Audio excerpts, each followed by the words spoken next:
नमस्कार, परभणी न्यूजमध्ये आपलं स्वागत करतो. मी दिलीप बनकर. पाहूया आजच्या ठळक घडामोडी.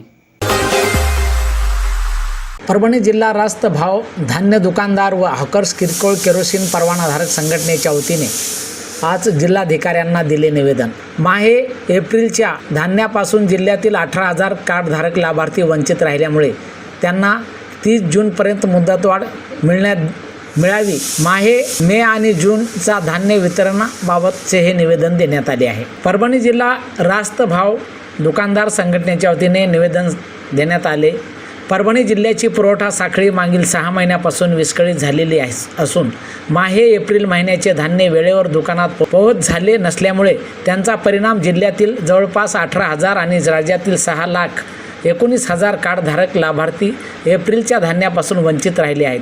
त्याचबरोबर जिल्ह्यातील जवळपास सुद्धा वितरण करू शकले नसल्यामुळे एप्रिल महिन्याचा मार्जिनपासून वंचित राहणार आहेत. एप्रिल महिन्याच्या धान्य वाटपासाठी 15 मे शेवटची तारीख होती. 15 मेपर्यंत जिल्ह्यातील बऱ्याचशा दुकानदारांना वाहतूक ठेकेदारापर्यंत धान्य पोहोचले केली नाही. वेळेत दुकानदारांना धान्य पोहोच न होण्याचे कारण म्हणजे या सरळ फटका जिल्ह्यातील लाभार्थ्यांना आणि दुकानदारांना बसलेला आहे. अन्न सुरक्षा कायद्यानुसार कोणताही पात्र लाभार्थी धान्यापासून वंचित राहू नये असे स्पष्ट असताना आपल्या जिल्ह्यातील एप्रिल महिन्याच्या धान्यापासून 18,000 लाभार्थी धान्यापासून वंचित राहिले आहेत. याला जबाबदार कोण असा प्रश्न आम्हाला व लाभार्थी विचारत आहेत. करिता जिल्हाधिकाऱ्यांनी वैयक्तिक लक्ष देऊन 18,000 लाभार्थ्यांना एप्रिल महिन्याचे धान्य वितरणासाठी 30 जूनपर्यंत मुदतवाढ द्यावी. त्या वितरणापोटी दुकानदारांना मिळणारे मार्जिन मिळवून देण्यासाठी तसेच मे आणि जून या महिन्याचे धान्य 15 जूनपर्यंत वितरित होईल का नाही याबद्दल योग्य तो न्याय आम्हाला मिळवून द्यावा. 16 जून 2024पर्यंत एप्रिलच्या धान्यापासून वंचित राहिलेल्या 18,000 कार्डधारकांना धान्य वितरणासाठी मुदतवाढ मिळवून द्यावी.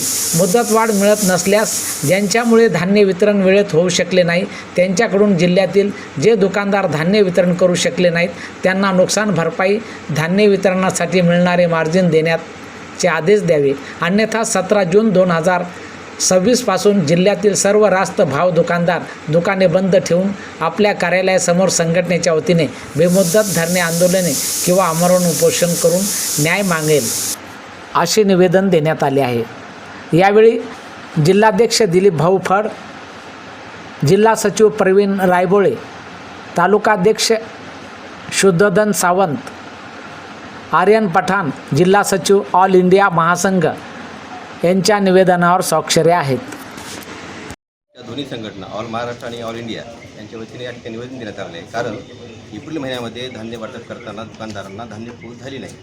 या ठिकाणी वाहतूक कंत्राटदार आणि गोदामातील हमाल यांचा कमीत कमी 12 ते 14 दिवस संप असल्यामुळं दुकानदारांना धान्य पोहोच झाली नाही.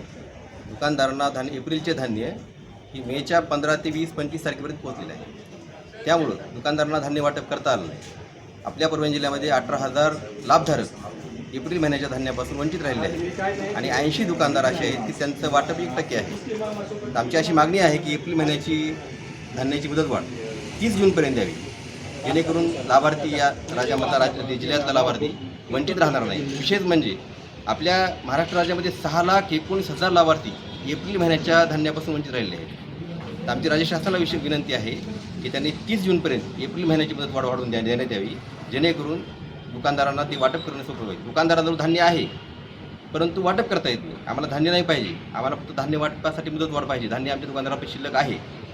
म्हणून आमची मागणी आहे की एप्रिल महिन्याची मुदतवाढ ही 30 जूनपर्यंत देण्यात यावी.